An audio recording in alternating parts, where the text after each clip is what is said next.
Donc, en ce dimanche 31 octobre, nous poursuivons une série sur la lettre de Paul aux Romains, séance 34. On est dans Romains 6 et le verset 3, notamment, où il est question d'être baptisé dans sa mort.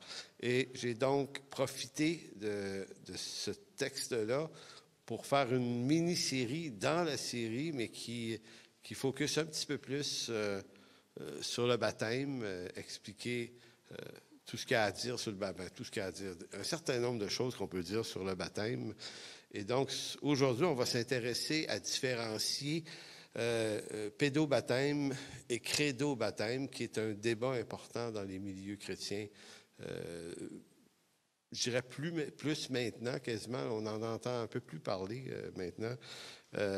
Donc, on va expliquer un petit peu ce que c'est, sans trop mettre de temps là-dedans, parce que c'est pas ça le but ici. Puis après ça, on va parler de la conscience.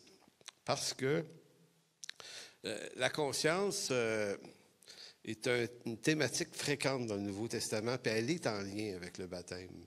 Quand Pierre dit que le baptême, c'est l'engagement d'une bonne conscience devant Dieu, dit comme ça, moi, ça m'a pris bien du temps avant de comprendre qu'est-ce que Pierre voulait dire par ça. Parce que pour savoir ce que lui veut dire par ça, il faut d'abord comprendre ce que c'est qu'une conscience. Puis au-delà du fait qu'on sait que la conscience, pour moi, ça m'est toujours apparu comme une thématique qui est floue. C'est difficile de savoir. En gros, on arrive tous à dire que c'est la capacité que l'être humain a de discerner le bien du mal. Mais la conscience, c'est aussi le fait de savoir qu'on existe. Parce que ça nous différencie probablement du règne animal qui ont une existence, mais une des questions qu'on peut se poser à leur sujet, sont-ils conscients qu'ils existent ou ne font-ils qu'exister?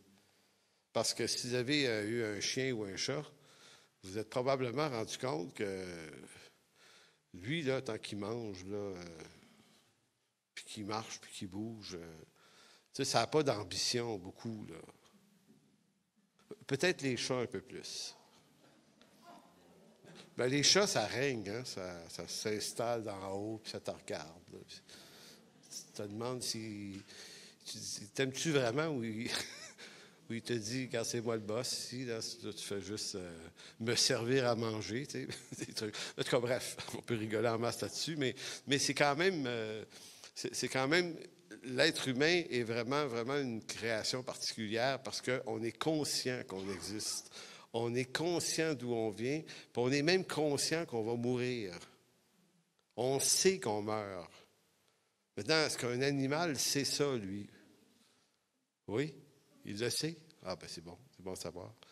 Alors, vous voyez un petit peu toute l'idée. Donc, la conscience humaine, elle, ça s'accompagne d'un paquet d'affaires. Et il y a toute la question du bien et du mal qui est reliée à ça. Et on va se pencher un petit peu sur la question de quel bien et de quel mal on parle. Nourri par quoi? Parce qu'on a une conscience, mais notre conscience est néanmoins, tout de même, affectée par la chute. Donc, il y a beaucoup de choses à dire. On ne dira pas tout ce qu'il y a à dire là-dessus de trop, mais juste pour se poser quelques questions dans le rapport de la conscience, à tout le moins avec le baptême, puisque ce rapport il est établi par les apôtres. Mais juste avant, pédobaptisme et credo-baptisme.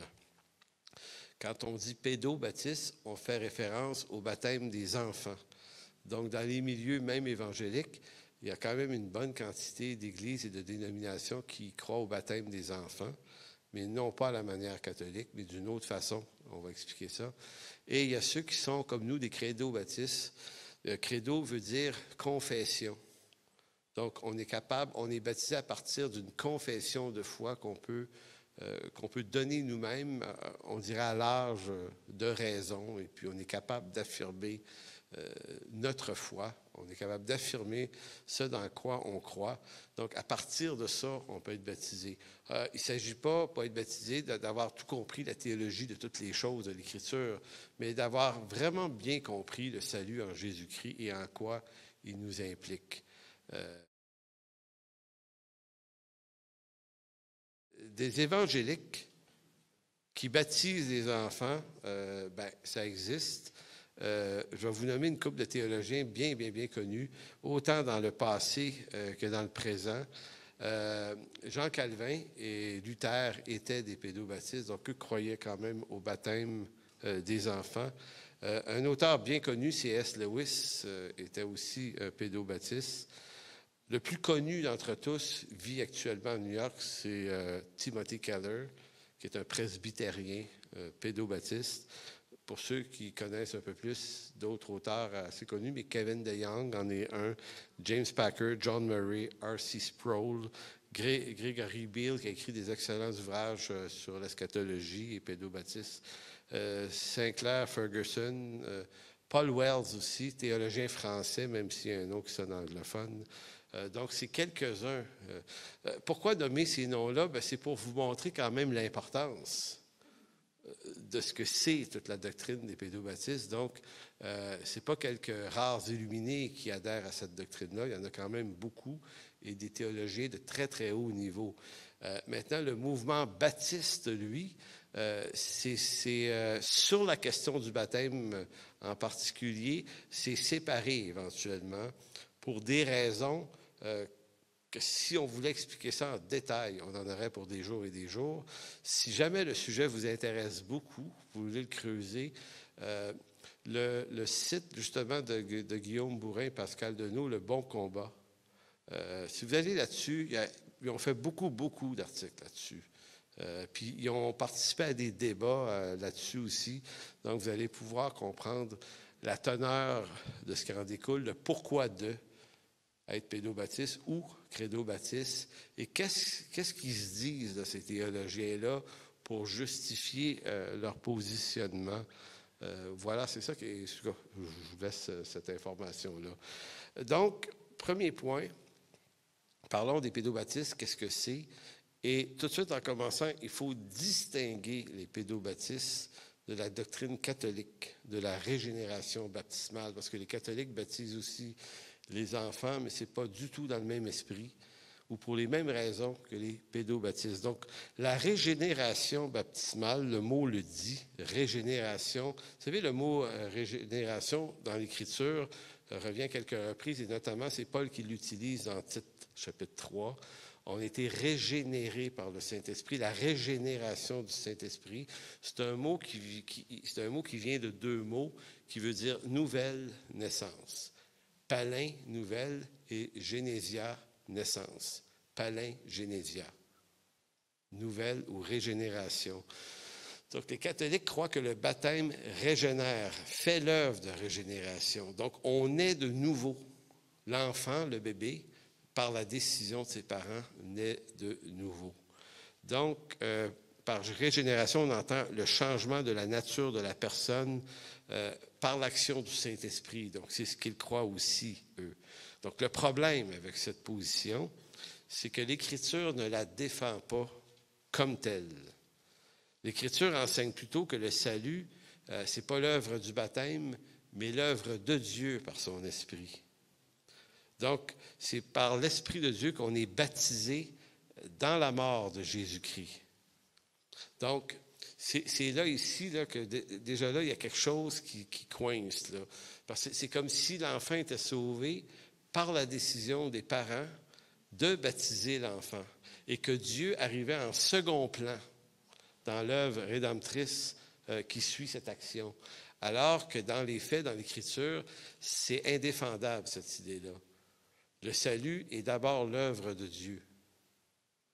Et ça, dans le monde chrétien en général, chez les protestants, au-delà du libre arbitre ou du calvinisme, tout le monde est quand même d'accord pour dire que l'œuvre du salut, c'est l'œuvre de Dieu d'abord. Maintenant, ça peut se distiller dans toutes sortes d'explications vers après, mais ça doit rester de la plus haute importance. Je vous parlais de Tite 3.5 tout à l'heure.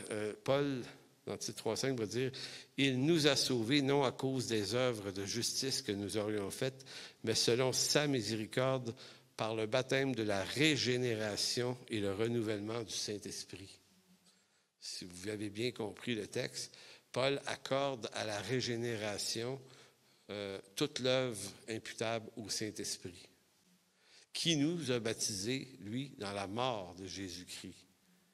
Donc, quand on se fait baptiser d'eau, on ne se fait pas baptiser en vue d'être sauvé, mais on se fait baptiser parce que nous sommes sauvés. Mais ça fait toute la différence. Ça explique aussi pourquoi Jésus, dans l'Évangile de Jean, chapitre 3, verset 7, dans sa discussion avec Nicodème, il va dire à Nicodème, il faut que tu naisses de nouveau.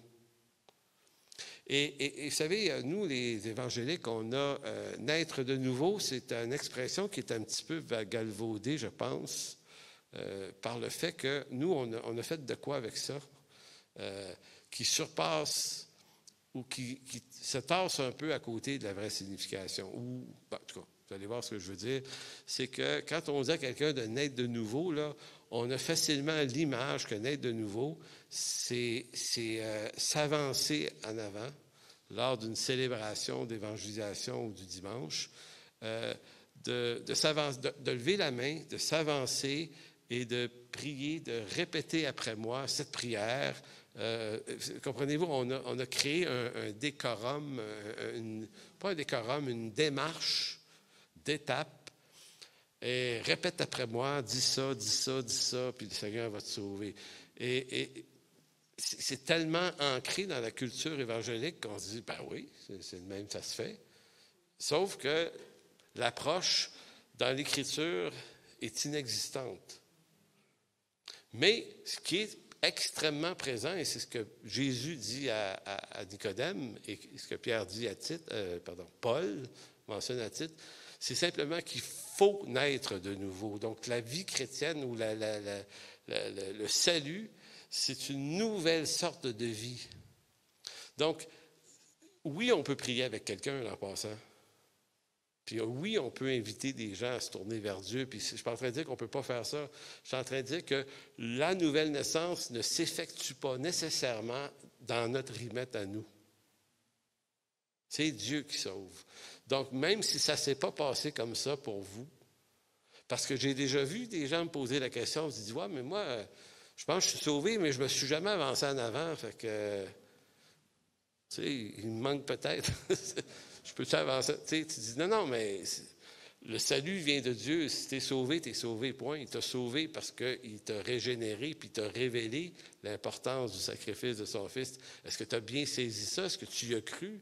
Oui. Bon, bien, avancer en avant, là, les apôtres n'ont jamais pratiqué ce genre de truc-là. Là. Jamais. Là.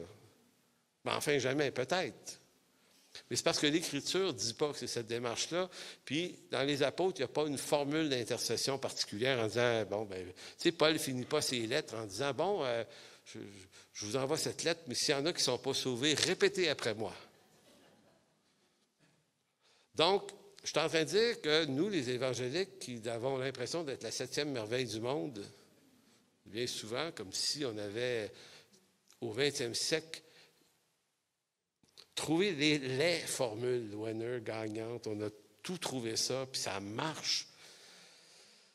Ben, on est aussi religieux que bien d'autres qu'on trouve très religieux, mais c'est juste que c'est toujours le même problème. On voit plus les défauts des autres que les nôtres, puis c'est important des fois de tourner à l'entier, de dire, ben, il y a des affaires qu'on fait que pas méchant, là, c'est juste que ça vaut juste qu'est-ce que ça vaut. Donc, de quelle façon je suis sauvé et de quelle façon vous l'êtes, quand on y pense comme il faut, Dieu s'y est pris de la façon dont il s'y est pris pour me rejoindre moi, puis mon témoignage peut ne pas ressembler du tout au vôtre. Et ça ne nous dit rien sur comment Dieu sauve. Je pense qu'on a vraiment affaire à un Dieu personnel. Puis il traverse les voiles puis les nuages pour nous rejoindre, nous, dans notre réalité à nous. Et s'il y en a que ça s'est passé avec grand éclat, bien, il y en a que ça s'est passé tout à fait tranquillement. Et puis, moi, dans mon cas, j'ai plus l'impression d'avoir découvert mon salut que de l'avoir trouvé. C'est une curieuse affaire. Je ne vais pas vous parler de ça un matin, mais c'est des années plus tard que j'ai un peu plus compris comment le Seigneur m'avait rencontré moi. Donc, tout ça pour dire qu'on vous parlait de la problématique la posture catholique, régénération baptismale voudrait dire que Dieu a comme régénéré le bébé presque naissant sur la décision de ses parents, alors que cette affaire-là aussi est totalement indéfendable sur le plan biblique. C'est vrai qu'on peut faire dire à la Bible toutes sortes de choses, mais c'est exactement ce qu'on ne doit pas faire. La position presbytérienne, le pédobaptisme maintenant, qui diffère du catholicisme, même s'il baptise aussi les enfants, se lirait comme ceci. L'efficacité du baptême, pour eux, n'est pas liée au moment particulier de son administration. Avez-vous compris? C'est pas évident, là. L'efficacité du baptême n'est pas liée au moment particulier de son administration. Donc, quand on baptise un enfant, pour eux, il ne se passe rien là. Il n'y a pas de salut qui accompagne la chose. Donc, ils ne les baptisent pas dans cet esprit-là. Par le droit et l'usage de cette ordonnance, la grâce promise est non seulement offerte, mais réellement présentée et conférée par l'Esprit Saint à ceux, adultes ou enfants, auxquels il est accordé selon le conseil de la propre volonté de Dieu et au temps fixé par lui. Donc, c'est une posture qui dit la personne potentiellement pourrait être sauvée par Dieu, mais on l'ignore. Puisque c'est l'œuvre de Dieu par son esprit. Maintenant, pourquoi on va quand même baptiser l'enfant en son jeune âge? Donc, il faut qu'il y ait une raison à ça. Donc, je vous disais que les catholiques, eux, additionnent ou ajoutent à ça une régénération, alors que chez les pédobaptistes, c'est plutôt un acte d'alliance. Et je m'explique. Les pédobaptistes évangéliques croient que les enfants font partie de l'Église visible. C'est un texte de Bourrin, en passant, que je vous lis là. Parce que lui a beaucoup écrit là-dessus. Donc, les pédobaptistes évangéliques croient que les enfants font partie de l'Église visible et pas nécessairement l'Église universelle et invisible. Encore là, il faut distiller ça. On est d'accord avec l'idée que l'Église de Jésus-Christ, qu'on dit souvent l'Église invisible, invisible au sens que nous ne savons pas qui, parmi tous les gens sur la planète Terre, vont à l'Église, qui, parmi eux, appartiennent vraiment à Dieu. Donc, dans toutes les églises, il y a des élus, puis il y a des gens qui sont des sympathisants, qui vont là parce que c'est cool d'aller là, ou qui y vont parce que leurs parents les ont emmenés là, puis ils sont habitués à y aller. Donc, l'Église, c'est une grande communauté de gens, mais parmi cette communauté-là, il y a la communauté de Christ, le peuple de Dieu. Donc, il y a le peuple de Dieu, en d'autres, appelons ça la chrétienté en général, et dans la chrétienté, il y a le corps de Christ. Donc, tout ce qui est dans la chrétienté n'est pas nécessairement le corps de Christ, mais le corps de Christ est forcément dans la chrétienté. Vous voyez l'idée? Donc, c'est important de voir ça, c'est que pour les pédobaptistes, l'enfant, par son baptême, ne fait pas partie forcément du corps de Christ, mais il fait partie de la chrétienté. Donc, c'est la façon de l'introduire au milieu chrétien à cause de ses parents, de sa famille. Et là, on va utiliser beaucoup de textes. Tu seras sauvé, toi et ta famille. Donc, cette idée que l'enfant fait partie du peuple terrestre de Dieu, l'Église visible. Fait-il partie de l'Église, le corps de Christ? Et le corps de Christ, c'est ce que Dieu connaît, lui. Juste Dieu connaît qui sont ceux qui lui appartiennent. Même nous, on est appelés à ne pas faire une séparation entre blé et ivraie. Touche pas à ça. Nous, dans une église, on administre l'instruction de la parole de Dieu et les gens l'entendent. Maintenant, on peut penser, écoutez, puis je pense qu'on s'est fait déjouer souvent à travers l'histoire à penser que telle personne qu'on a connue il y a 25 ans, qui marchait en feu pour Dieu, je ne sais pas si vous avez connu du monde de même, mais sûrement, puis aujourd'hui, ils ne sont complètement pas là. Ils sont retournés dans le monde. mais ils sont retournés dans le monde, mais tu as l'impression que non seulement ils sont dans le monde, mais Christ habite plus là. Puis c'est pas qu'il n'y a pas de perte de salut, c'est juste que Christ ne les a jamais habités. Et forcément, si Christ ne t'a jamais habité, tu vas forcément retourner à une condition d'homme ou de femme que Christ n'habite pas. Et à la fois, j'ai aussi vu des gens qui ont marché avec Dieu, qui ont tout abandonné, puis malgré l'abandon, Christ est encore pleinement là. Parce que si Christ est en toi, tu ne peux pas te débarrasser de Jésus-Christ. Tu es pogné avec lui pour l'éternité. Alors moi, j'ai connu ça beaucoup. Aussi, des gens comme ça, 5, 6, 10 ans, plus capables d'aller à l'église pour X, Y, Z raisons de conflit puis de tatouinage de patente. Et puis, mais Christ pleinement vivant et présent. C'est compliqué de vivre ça de même, mais c'est quand même ça. Donc, on peut presque percevoir ce que l'œil de Dieu connaît mieux que nous. Il connaît ce qui lui appartiennent. Donc, nous, dans la sagesse, on fait attention à ce qu'on en pense, de qui est sauvé et qui ne l'est pas. C'est une question qui ne relève pas de notre jugement et de notre discernement. Donc, je relis, les pédobaptistes évangéliques croient que les enfants font partie de l'Église visible dans la mesure où ils appartiennent à un foyer authentiquement chrétien et ne rejettent pas les promesses de Dieu adressées à son peuple. Donc, le baptême d'eau, pour eux, ne sauve pas, ni ne présume le salut de quiconque, mais il est simplement le signe qui accompagne et atteste ces promesses. Donc, ils font partie, ils entrent, si on veut, dans l'alliance terrestre du peuple de Dieu, mais chez les pédobaptistes, si l'enfant grandit, arrivé à un certain moment de sa vie, il doit faire une confession de foi quand même devant son assemblée. Donc, on va dire aux jeunes, arrive un moment donné où est-ce que tu y crois finalement à Jésus-Christ? Puis si le jeune dit oui, c'est vraiment le présent dans ma vie. Donc, on va lui dire, arrivez, puis c'est souvent jeune adulte là, que ça se passe, on va dire, donc nous, on les baptiserait dans cette condition-là, les credo-baptistes, nous autres, on baptise et on confesse et on baptise, alors que chez les pédobaptistes, le baptême ayant déjà eu lieu, ils ne doivent que confesser Jésus-Christ devant la communauté et affirmer qu'ils y croient.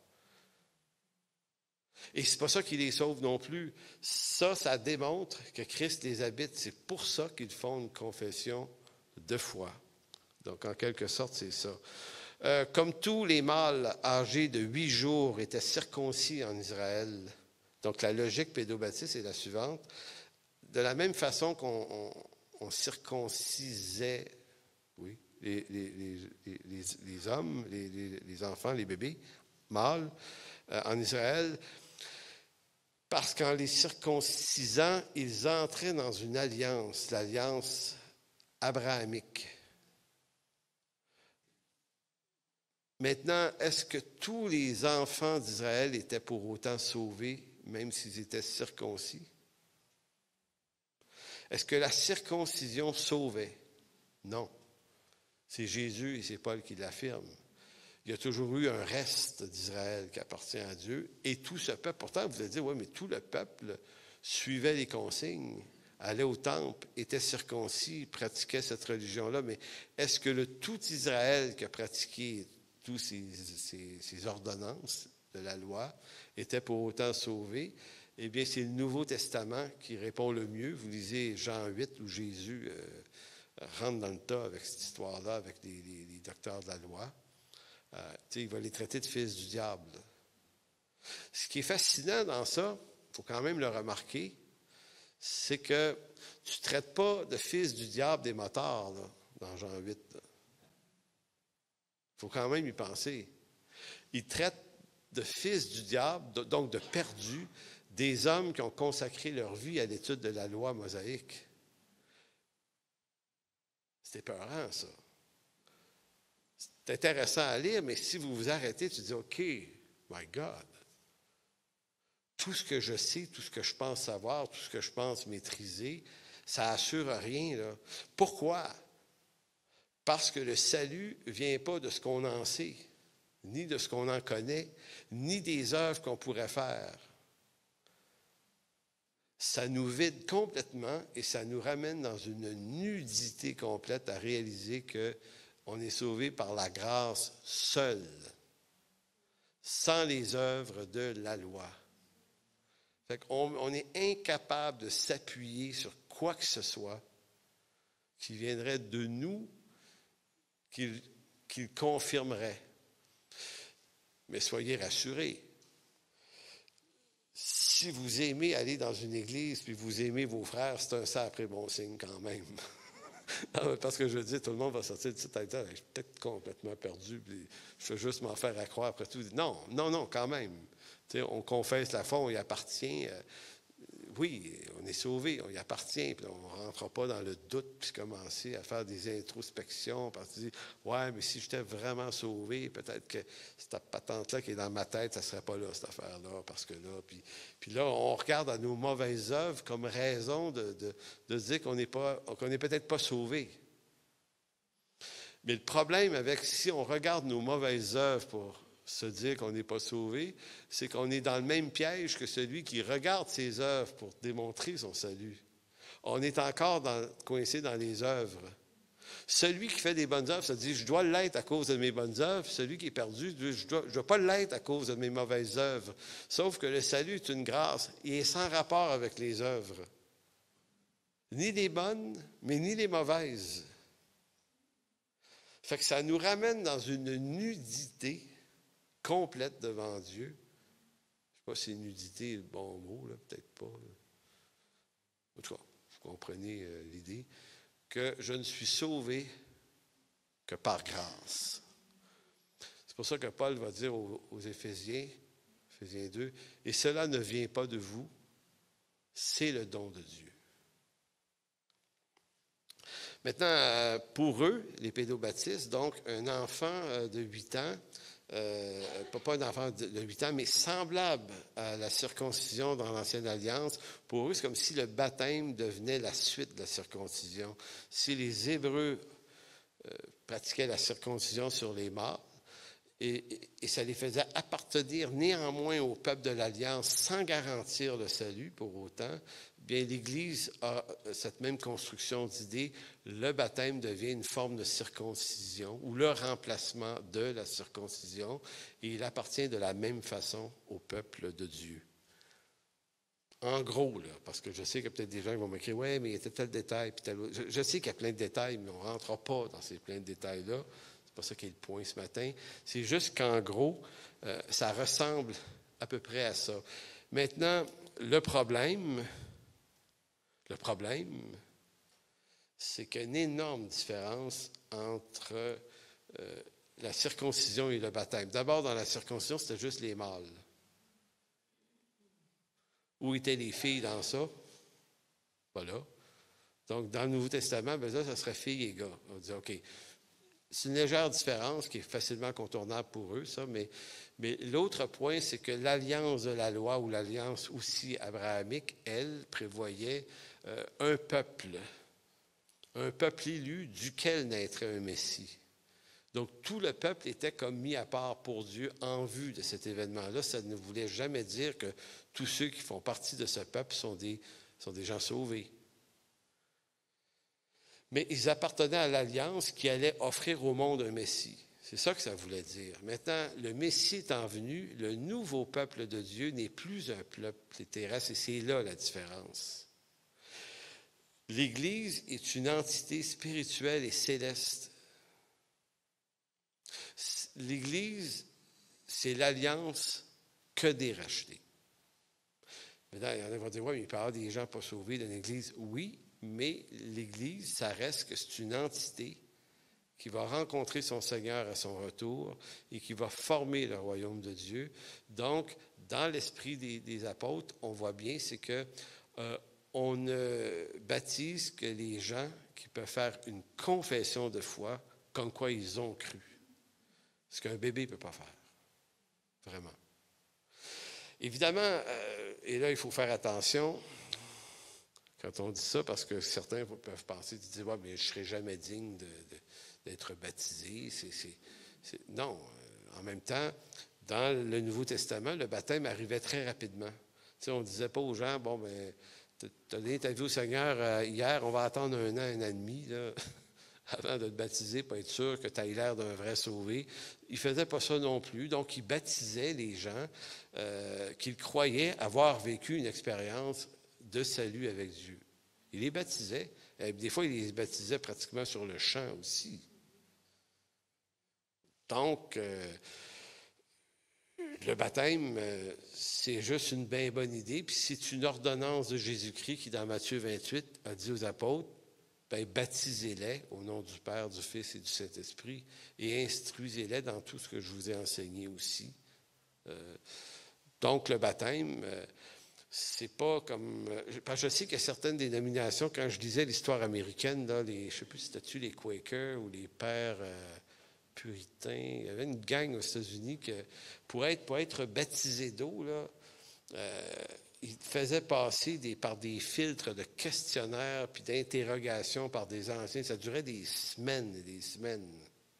Il pouvait même te battre dans certains cas. J'avais vraiment été étonné à l'université. Je faisais des trucs, si tu ne répondais pas comme il faut aux questions, tu pouvais passer sous discipline. La discipline, elle pouvait être assez rough. Je me disais, autre temps, autre mœurs, je suis content d'être né de nouveau un peu plus tard quand même dans ma vie. Mais voyez-vous, maintenant le baptême, il s'est pratiqué de toutes sortes de manières et souvent de manière plus complexe que ce que l'Écriture veut bien nous en dire. Donc, le credo-baptisme maintenant défend l'idée que le baptême ne peut être administré qu'à ceux qui sont en mesure de confesser leur foi par la confession publique d'un credo. Bon, ce que ça veut dire, c'est qu'il ne faut pas que vous appreniez un credo complètement par cœur, puis que vous soyez capable de le répéter parfaitement. C'est juste l'idée que quand une personne se fait baptiser, bien, elle se présente devant son Église non seulement pour recevoir les eaux du baptême, mais elle doit exprimer le fait de sa croyance. Ça n'a pas besoin de durer 1 heure, ça dure quelques minutes, mais c'est une façon de juste exprimer, bien, moi, je crois en Jésus-Christ, et puis je crois en sa parole. Je veux, par ces eaux du baptême, m'engager devant le Seigneur et devant ses enfants à marcher avec lui fidèlement, au mieux possible, par sa grâce. C'est jamais parfait, mais voyez-vous, c'est comme ça qu'on vit ça aujourd'hui. Donc, pour le credo baptiste, le baptême ne remplace pas la circoncision de l'Ancien Testament parce que l'Église, à la différence réelle, n'admet que les femmes et des hommes réellement régénérés. Donc, l'Église, elle admet des hommes et des femmes qui, en Jésus-Christ, ne sont plus ni hommes ni femmes. Galates 3. Maintenant, vous voyez, là, il y a une passe ici bien importante à comprendre, c'est que quand Paul dit qu'il n'y a plus ni homme ni femme en Jésus-Christ, il ne dit pas qu'il n'y a plus ni homme ni femme dans l'administration des choses terrestres de l'Église. Il y a encore des hommes et des femmes. Sinon, à quoi bon le mariage? Juste pour ça, là. Sauf que dans la réalité du royaume de Dieu, dans laquelle on est déjà, mais pas encore, dans cette réalité spirituelle qui nous attend, mais qui, dans la réalité dans laquelle on va rentrer pleinement un jour au retour du Seigneur, on va entrer dans une nouvelle réalité. Donc, il semble que là-haut, on n'est ni homme ni femme. Une nouvelle création. On est des nouvelles créatures, corps glorifiés. J'ai aucune idée à quoi ça a l'air, exactement, cette affaire-là. Tu sais, puis si vous aimez être en amour, ben, ça sera plutôt trop ça là-bas. Mais tu sais, on ne peut pas beaucoup en parler de ça, parce que tu dis, ma femme là-bas, tu sais, t'appelles-tu encore chérie, là, tu sais? Je sais pas, tu sais, c'est bizarre, hein, non? Tu sais, puis si tu as eu, je sais pas, moi, 4 maris arrivant en haut, ils sont tous parfaits là-bas, là. Ils n'ont plus de problème. Non, vous comprenez que en tout cas, ça va être intéressant on s'en parlera, mais qu'on soit là pour voir de quoi ça a l'air. Donc, l'alliance d'Abraham incluait tout un peuple sans départager les sauvés et les non-sauvés. Ça, c'était l'alliance abrahamique. Alors que l'alliance de la grâce en Jésus-Christ n'admet que des gens qui croient que Dieu les a sauvés par grâce, et ce même avant la fondation du monde. Donc, l'Église, c'est plus précis. Donc, en quelque sorte, il me semble que j'ai pris beaucoup de temps pour exprimer ça. Commencer à quelle heure? Je ne me souviens plus. Bon. Donc, le baptême dans l'Écriture, c'est un changement. On n'ira pas lire ces textes-là, je l'ai dit un petit peu la semaine passée, mais à toutes les fois que Dieu initie un grand changement, il y a toujours de l'eau qui est impliquée dans ça. Donc, le monde avant Noé, là, avant le déluge, vers un nouveau monde qui est une figure de la nouvelle vie en Jésus-Christ, parce que tout dans l'Ancien Testament pointe vers Jésus-Christ et l'Église. Donc, vous voyez encore une image parfaite, une image biblique, un symbole très fort qu'il y a un ancien monde et par l'arche, qui est une représentation de Jésus-Christ, on passe par les eaux. Donc, on est mis en lui par les eaux. Et ça exprime tellement bien qu'on a été baptisés, comme Paul dit dans Romains 6, on a été baptisés, mis dans l'eau par sa mort, pour ressusciter en nouveauté de vie. Donc, après le déluge, il y a une nouvelle, comme une sorte de nouvelle création, mais dans cette même création-là. Et l'eau prend vraiment le symbole de la mort et de la résurrection. Et lorsque les Hébreux quittent l'Égypte, il y a la même affaire. Ils vont traverser la mer Rouge. Donc, la mer qui va sauver les Hébreux, c'est cette mer qui va noyer les perdus, les Égyptiens. Et quand Israël quitte le désert pour entrer en Israël, ils vont traverser le Jourdain. Encore ici, un changement d'état vers un nouvel état. C'est encore par l'eau que ça se passe. Donc, à la question que tu m'as posée, où c'est qu'il a pris ça, Jean-Baptiste, qu'il fallait baptiser? Parce que Claude m'a écrit une question cette semaine. Il l'a eu où, lui, cette idée-là? Puis je me dis, ouais, c'est vrai, il a pris ça où? Ben, moi, je pense qu'il a pris ça dans les représentations qui font partie de l'histoire d'Israël. Et il est allé chercher toute la symbolique qu'il y avait dans ça. Assurément, c'est pas. Les Juifs n'ignorent pas le phénomène que l'eau a cette représentation-là. Donc, quand Jean-Baptiste baptise les gens, c'est en vue de la repentance. Mais qu'est-ce que la repentance? Le changement. Donc, baptême, changement, nouvelle vie.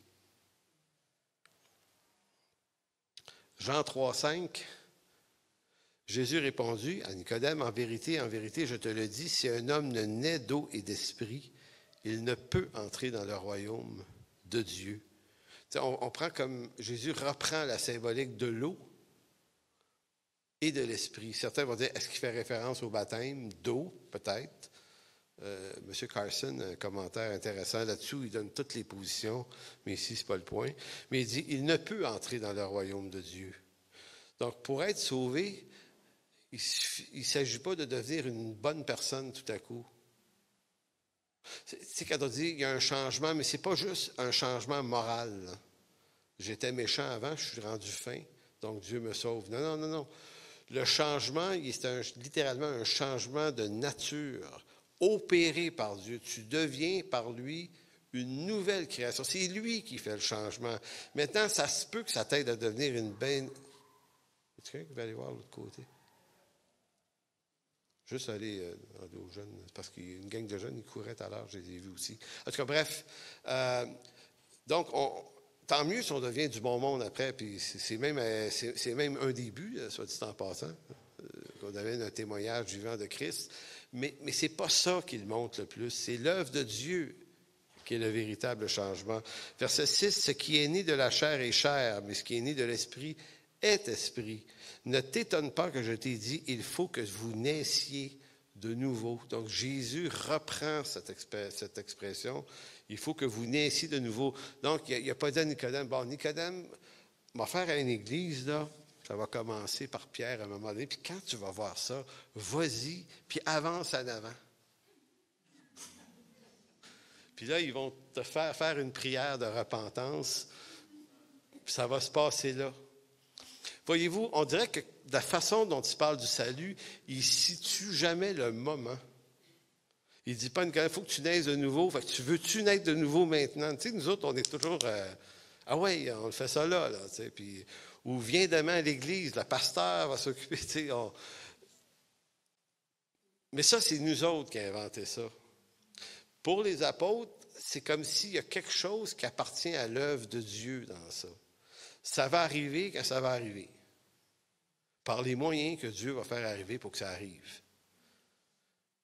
Je n'ai jamais utilisé le mot arriver autant de fois dans une même phrase. Baptême et conscience. L'eau est le symbole du changement, de purification dans l'Écriture. C'est ce que signifie souvent.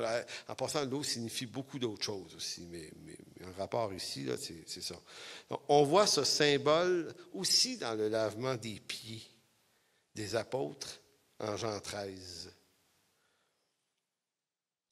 Ici, et dans Jean 13, c'est vraiment intéressant. Moi, c'est un des textes qui m'a le plus fasciné dans les 2-3 dernières années. Et c'est un texte que je n'avais jamais trop catché avant. Et quand on comprend l'histoire du lavement des pieds, il y a plein d'affaires dans ça. Ça nous parle de leadership d'Église. C'est comme si Jésus défaisait le concept du leadership, encore là qu'on s'est inventé, nous les évangéliques. Là, on parle de leadership, l'Écriture n'utilise jamais ce mot. Elle dit celui qui va être le plus grand, mais qui soit le plus petit, qui se fasse le serviteur de tous. Et je vous dis, là, leader et serviteur, là, on a beau dire, oui, mais on veut dire la même affaire quand on les utilise. Peu importe ce qu'on veut dire, les deux mots, c'est deux concepts très forts. Puis qui ne nous disent pas la même affaire. Donc, quand Jésus va laver les pieds des apôtres, c'est Pierre qui résiste, il ne veut pas. Puis là, Jésus lui dit, non, Pierre, regarde, c'est parce que je veux que tu comprennes que si je ne te lave pas les pieds, tu n'auras point de part avec moi.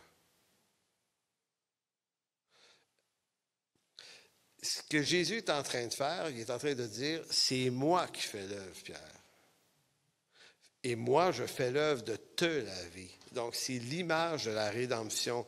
Par son sang, il pardonne, il purifie des pécheurs. Fait que Pierre, le symbole qui a l'air, ça a l'air juste d'une petite joute, là, tu sais, d'une chaudière d'eau, mais on est en train de vivre une symbolique, mais elle est pleine de signification. Et tu négligeras pas cette symbolique-là, Pierre. Je dois te laver les pieds. Donc, le renversement, il est catastrophique pour Pierre parce que dans le monde de l'apôtre Pierre, c'est les plus petits qui lavent les pieds des plus grands. C'est comme ça que ça marche chez des serviteurs, c'est des esclaves dans ta maison qui lavent les pieds de tes invités. Donc, on comprend la réaction de Pierre qui se dit, mais ça n'a pas de bon sens. Toi, tu me laverais les pieds, voyons donc. Je dis oui. On renverse le paradigme complètement. C'est plus tes œuvres de la loi qui te lavent toi-même par ta propre activité religieuse, Pierre. Maintenant, c'est mon œuvre à moi, puis c'est moi qui te lave. Et quand Pierre a compris, il dit, ben, lave tout le corps d'abord. Ça, c'est Pierre. Mais vous voyez un petit peu l'idée, là, à quel point la symbolique de l'eau prend de l'importance dans cette histoire-là. Puis, c'est pas l'eau qui était dans la chaudière là, qui était importante, c'était le jeu, là, le symbole qui était riche, que tout ça contenait.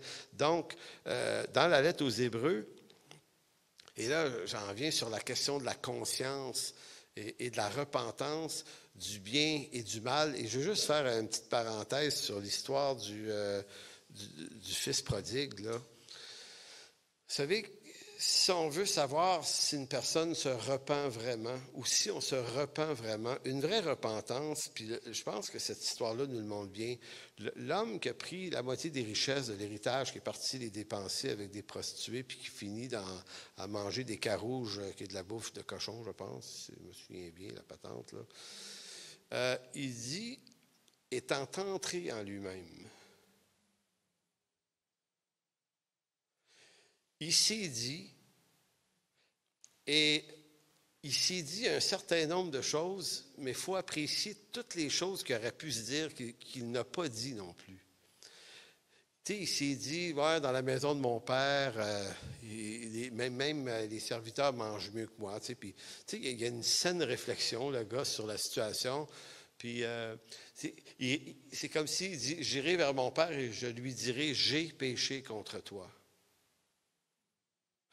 Il n'y a rien dans son raisonnement qui dit, oui, mais quand même, mon père n'a quand même pas été juste. Puis mon frère, l'autre, l'écœurant, qui lui, il essaye de faire ci, puis faire, tu sais, rentrer dans, oui, mais j'ai eu un peu raison, même si je suis dans le trouble en ce moment, puis je veux m'en sortir. On sent que la repentance, quand on se repent, on n'est plus dans l'accusation de l'autre, on est dans l'accusation de soi-même. Et ça restaure une conscience. Parce que je disais tout à l'heure, dans la question de la conscience, du bien et du mal, c'est de quel bien et de quel mal on parle au juste. Hébreux 10, 19 nous dit « Ainsi donc, frères, puisque nous avons au moyen du sang de Christ ou de Jésus une libre entrée dans le sanctuaire, par la route nouvelle et vivante qu'il a inaugurée à travers le voile, c'est-à-dire de sa chair, et puisque nous avons un souverain sacrificateur établi sur la maison de Dieu, approchons-nous donc avec un cœur sincère dans la plénitude de la foi, les cœurs purifiés d'une mauvaise conscience. » Les cœurs purifiés d'une mauvaise conscience et le corps lavé d'une eau pure. Voyez-vous ici, allusion au baptême, mais allusion à la conscience aussi. Et il parle d'une conscience qui est purifiée, ce qui veut dire que la conscience peut être souillée. Et la conscience est forcément souillée en Adam. Donc, dans 1 Pierre 3, regardez comment Pierre explique le baptême, 1 Pierre 3, 21. Et Pierre, avant le verset 21, faisait référence aux eaux du déluge de Noé aussi. Là. Et il va dire, cette eau était une figure du baptême, qui n'est pas la purification des souillures du corps, mais l'engagement d'une bonne conscience envers Dieu. Donc, il revient encore sur la conscience et le baptême d'eau. Et qui maintenant vous sauve, vous aussi, par la résurrection de Jésus-Christ qui est à la droite de Dieu, et ainsi de suite. Maintenant, Pierre n'est pas en train de dire que le baptême sauve. Tu sais, il dit, c'est Dieu qui vous sauve. C'est par la résurrection de Christ que vous êtes sauvés. Mais il dit que le baptême, c'est l'expression d'une conscience. C'est comme si le baptême, en fait, le baptême, c'est pas notre baptême qui dessouille notre conscience, mais quand on se fait baptiser, il y a comme un engagement. Puis le mot grec, c'est pas tout à fait engagement, selon beaucoup de commentateurs, c'est le mot demande ou le mot requête. C'est la requête de se réapproprier une bonne conscience avec Dieu. Comment on fait ça? C'est pratiquement, là. La réponse est simple. L'homme vivra de toute parole qui sort de la bouche de Dieu. Je dois apprendre à réexaminer ce qui me paraît bien et mal en Adam, être capable de renoncer à cette connaissance du bien et du mal en Adam qui vient de la chute, pour me réapproprier par la parole de Dieu le langage de Dieu sur le bien et le mal, et bien et mal ce que Dieu dit qui est bien et mal. Et ça signifie que notre regard sur ce monde, ça va être un regard de compassion parce que ce qu'on va observer de ce monde, c'est des gens qui ont redéfini par eux-mêmes ce qui est bien et ce qui est mal en Adam. Je vais terminer sur l'affaire Ward et Gabriel parce que ça tombe tellement dans le sens de ce que je veux dire puis de ce que je vais continuer à dire la semaine prochaine. Comment pouvons-nous vivre un engagement ou l'engagement d'une bonne conscience devant Dieu? Comment on fait ça? En vivant de toute parole qui sort de la bouche de Dieu. Donc, cette semaine est sorti le jugement de la Cour suprême du Canada qui a innocenté M. Ward à 5 contre 4. Et ça part des débats, cette affaire-là, parce que parmi les chrétiens, il y a des bonnes raisons de dire que le jugement est bon, puis il y a des bonnes raisons de dire que le jugement est mal. Puis là, c'est compliqué de dire, ouais, attends une minute, là, c'est parce que vu de tel angle, sais-tu que les droits et les libertés, il faut que ça soit défendu, ça. Mais en même temps, ça n'a pas de bon sens qu'un humoriste se moque d'un enfant handicapé.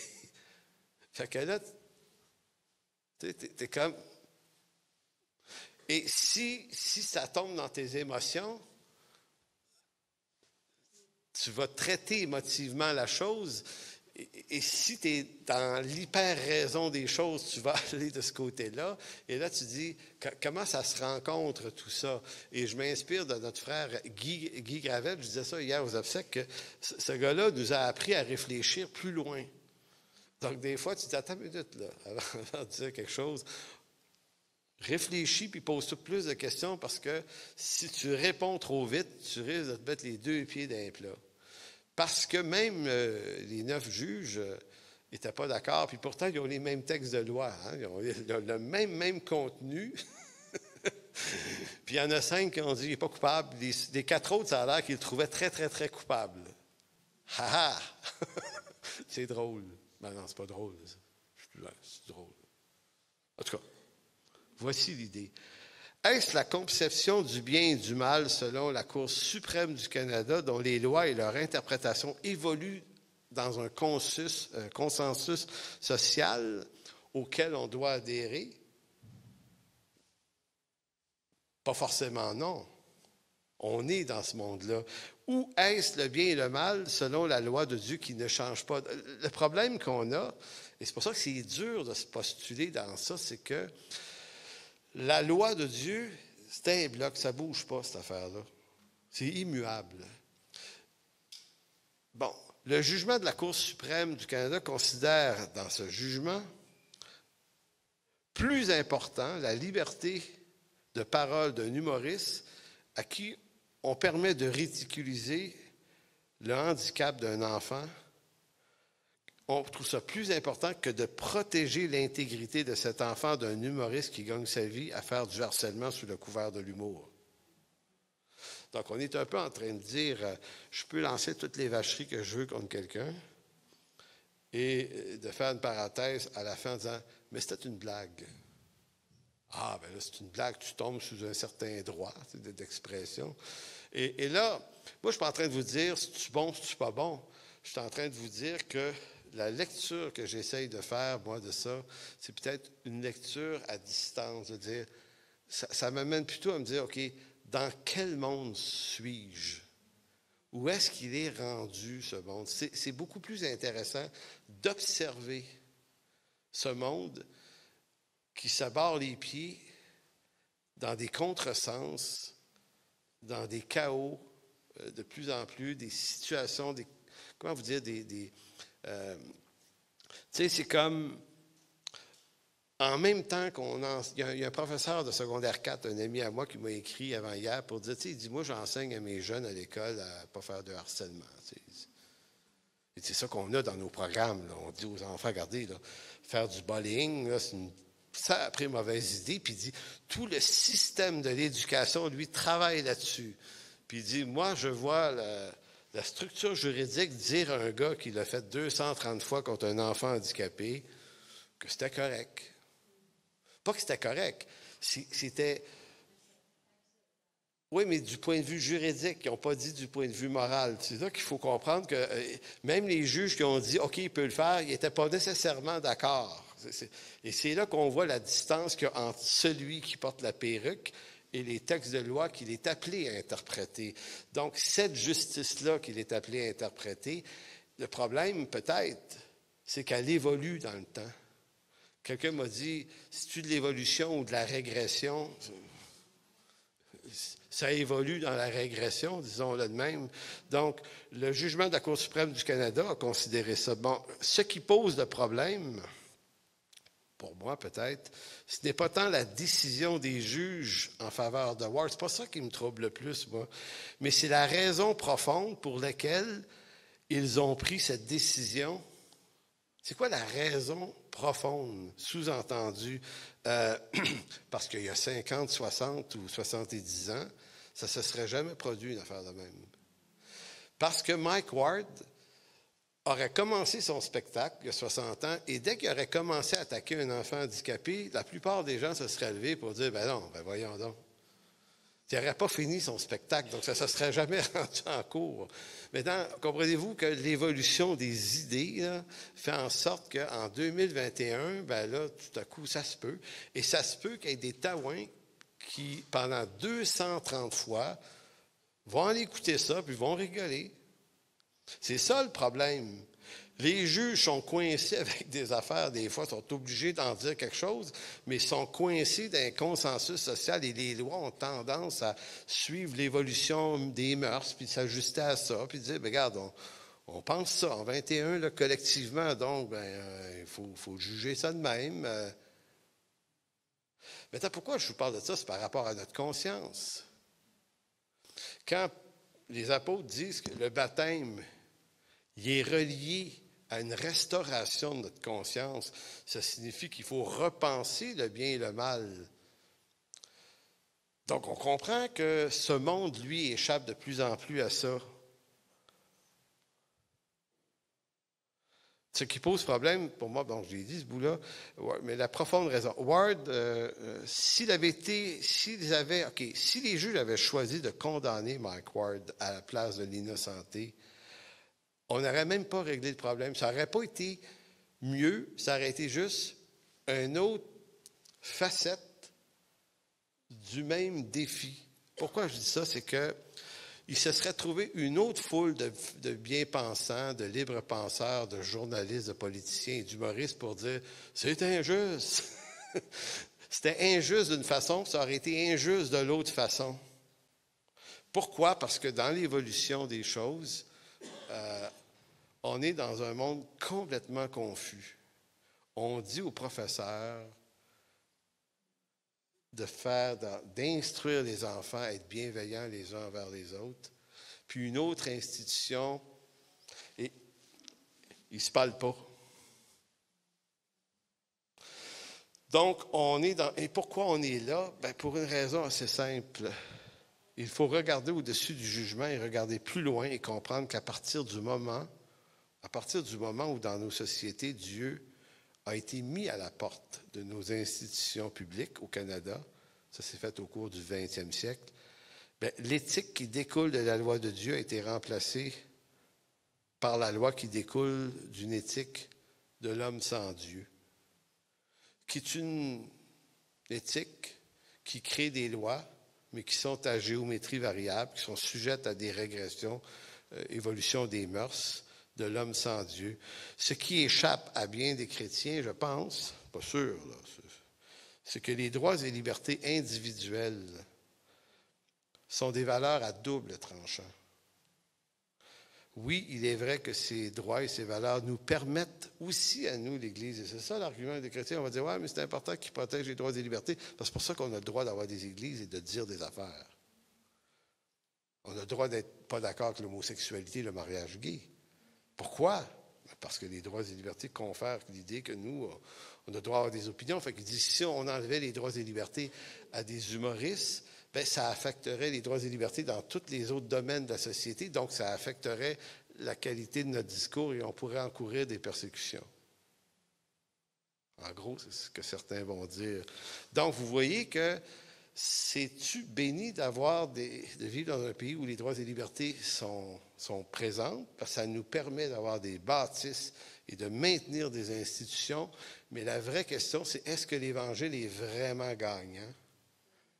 Là, je ne parle pas de ce qu'on fait avec nos bébelles. Je parle de l'Évangile lui-même. Est-ce qu'il est gagnant? Donc oui, il est vrai que ces droits nous permettent d'être libres de prêcher l'Évangile dans ce pays, mais ces mêmes libertés permettent aussi à Mike Ward de traumatiser un enfant handicapé au nom que l'enfant est connu sur l'espace public.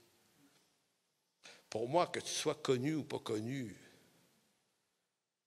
il n'y a pas de raison qu'on fait du bullying contre toi pour autant. Je comprends que juridiquement, ça se défend, ça, mais moi, je suis dans l'éthique morale de la chose. Moi, l'Écriture là, me dit de protéger les plus faibles. Fait que jamais je vais dire, non, ben, dans le plus faible, il était tellement connu que Que lui, c'est pas pareil. Moi, je ne dirai jamais une chose pareille. Je ne peux pas être dans une dichotomie. Certains peuvent le dire parce qu'ils ne sont pas des pasteurs qui enseignent, mais moi, là, je suis coincé dans un paradigme qui est celui que si l'Écriture me dit de défendre le plus faible, et c'est dit de toutes sortes de façons dans l'Écriture, mais de toutes sortes de façons, ben, le bien et le mal, qui est décrit par l'Écriture, m'instruit dans une démarche auquel je ne peux pas renoncer. Je préfère renoncer aux droits et libertés dont je jouis, plutôt qu'au nom des droits et libertés, garder le droit de juste garder des belles bâtisses, au nom de Jésus. En sachant que les droits et libertés dans les pays capitalistes comme les nôtres ne font pas tant avancer l'Évangile que ça, puisque l'Évangile avance beaucoup dans des pays qui ne possèdent pas ces droits et libertés tant que ça. L'Évangile et l'Église est en train de s'effondrer en Occident. Tranquillement, ça s'effondre. C'est devenu un peu tout et n'importe quoi. Il y a des pays où même il y a des persécutions, puis il y a une virilité dans ces pays-là, dans la foi. Il n'y a pas plus de croyants qu'ici, sûrement moins, mais il y a quelque chose. Donc, c'est pour ça que je dis que si je veux juste défendre les droits et libertés au nom de mes droits à rester une église et recevoir un salaire, j'ai l'impression de commettre un compromis, moi, là-dedans. Je ne peux pas aller là. Vaut mieux tout perdre qu'accepter qu'un enfant puisse être attaqué. Comme ça. Vous n'êtes pas obligé d'être d'accord avec moi pour ça. En réalité, si importante et nécessaire que puissent être ces droits et libertés dans un monde libre et démocratique, l'Évangile n'évolue pas plus dans les pays que reconnaissent ce type de droit. L'Église est bien souvent en meilleure santé là où ces droits ne sont pas très reconnus. C'est assez simple, au fond, hein? L'Évangile n'a pas tant besoin de nous et de toutes ces lois parce que l'Évangile est une puissance de Dieu pour celui qui croit. Romains 1. L'Évangile avance par lui-même. C'est Christ qui décide à un moment donné que s'il veut faire un réveil d'une place complètement ténébreuse, il n'y a rien. Les ténèbres, le séjour des morts n'aura jamais de prévalence sur l'Évangile et l'Église. Jamais. Donc, c'est peut-être plus intéressant de s'attacher à ces valeurs-là, les valeurs de l'Évangile, et tant mieux si on a des droits et libertés. Je ne suis pas en train de dire que c'est mauvais, je suis en train de dire que c'est à double tranchant, et peut-être que ça devient pas une si bonne chose que ça, quand on n'est plus capable de réfléchir, puis qu'on ne sait plus. Donc, notre société a abandonné Dieu volontairement, puis même quand Dieu faisait partie de ces institutions-là, c'était vraiment pas parfait, mais il y avait des lois dans le pays qui étaient dans l'inspiration de l'Écriture. Le bien et le mal se définissaient d'une certaine façon très précise. Et dans les années 50, notamment au Québec, par le refus global des textes, on a commencé à gruger ça. Puis aujourd'hui, on se retrouve dans une société où les institutions ont complètement évacué Dieu. Donc, dans une société qui avait évacué Dieu, il va se passer des choses comme ça, malheureusement. Donc, écoutez, je conclue là-dessus, le bien et le mal, parce qu'on va continuer un petit peu là-dessus la semaine prochaine, mais ce que je suis en train de nous dire, c'est que le baptême, lui, il implique notre conscience, mais il implique que notre conscience vive manifestement les fruits de la régénération par l'Écriture. Donc, si on veut avoir une pensée claire sur le bien et le mal, on ne l'aura pas ailleurs que dans l'Écriture, parce que Dieu, lui, il est l'Éternel qui ne change point. Ses lois sont parfaites. Ils n'ont pas à subir d'évolution ni de régression. La loi de l'Éternel est juste. Il faut lire le psaume 119 qui le dit de tout le long. Maintenant, si on fait ça, on ne sera pas les plus populaires en ville. Mais bon. Alors, Seigneur, merci de bénir ta parole. Et Seigneur, plus que jamais, Seigneur, on a besoin de vivre ce renouvellement de l'esprit. Ce renouvellement de l'intelligence par ta parole, Seigneur, afin que le but, c'est pas juste de connaître nos Bibles par cœur, là, puis de les répéter comme ça. C'est parce qu'il y a dans cette parole une éthique profonde qui nous apprend non seulement comment tu nous as aimés et comment tu nous as sauvés, mais qui nous apprend comment penser, comment réfléchir, comment se parler, comment se traiter les uns les autres, comment chanter même, comment faire de la poésie, comment faire de l'art. Toute ta parole vient inspirer complètement nos vies. Et Seigneur, on peut lire cette parole, on peut se donner du temps pour le faire, mais ce qu'on te demande ce matin, c'est de nous donner le secours de ton Esprit Saint, afin de vivifier tout ça, parce qu'on ne veut pas vivre ça par légalisme.